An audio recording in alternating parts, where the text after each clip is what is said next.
The Pandavas lived in grief due to separation from their relatives. After 6 years, Yudhishthira saw his mother in a dream and they all went to the forest to see her.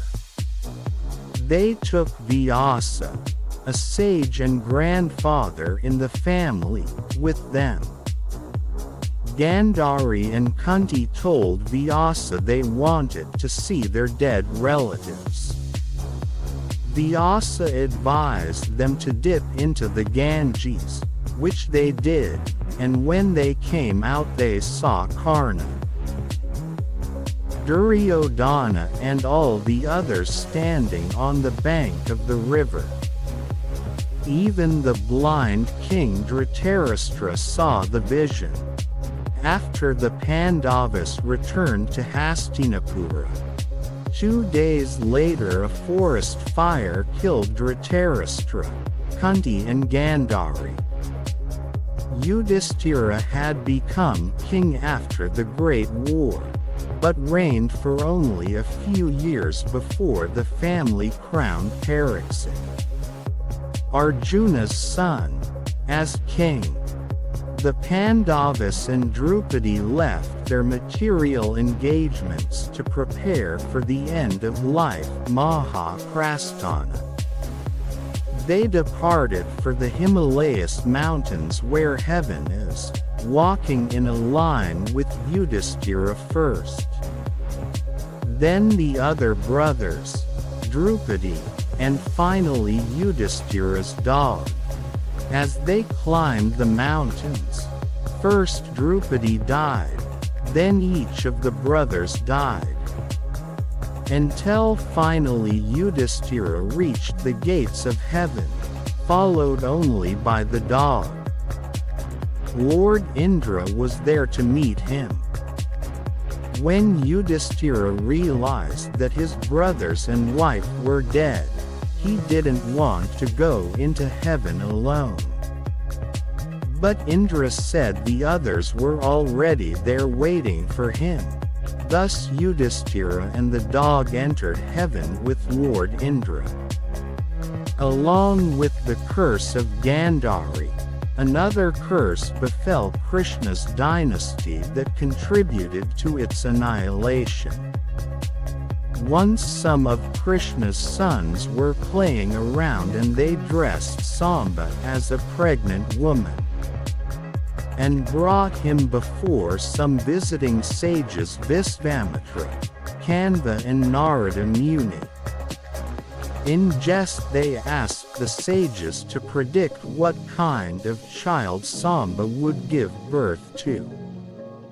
Insulted, the sages said he would give birth to an iron rod that would become the instrument to fulfill the prophecy of their dynasty's demise. Fearful and repentant, the boys asked Krishna what to do, but Krishna acknowledged the curse and said it was meant to be.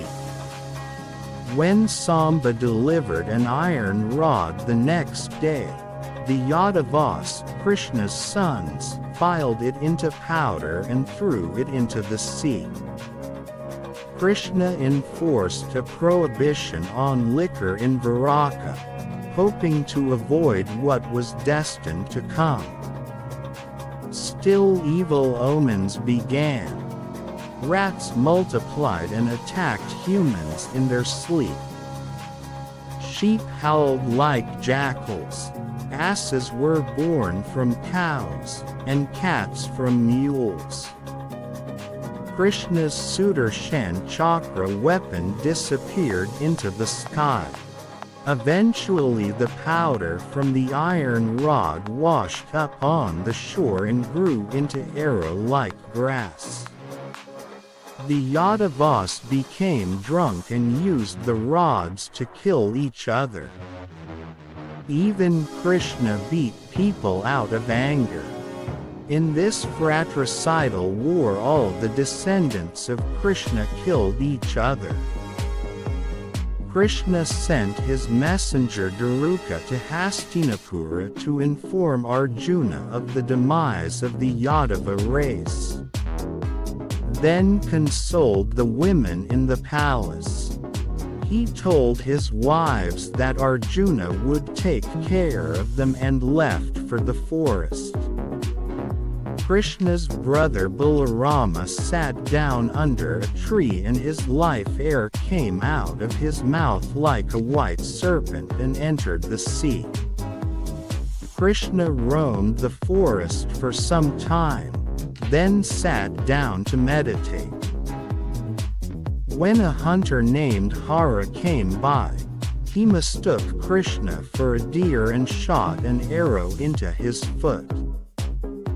Krishna died at once and his spirit rose into heaven.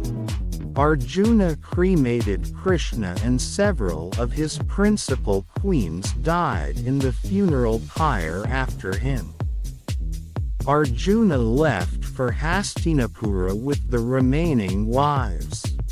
But on the way, forest dwellers attacked and the women dove into the Sarasvati river and died to escape.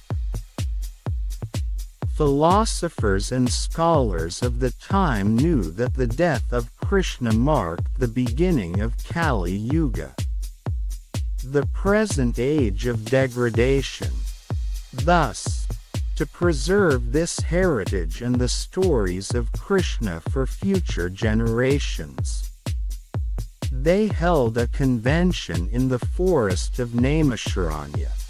The sages discussed all these stories and Vyasa, one of the sages present, later wrote everything down in what is now the Srimad Bhagavatam.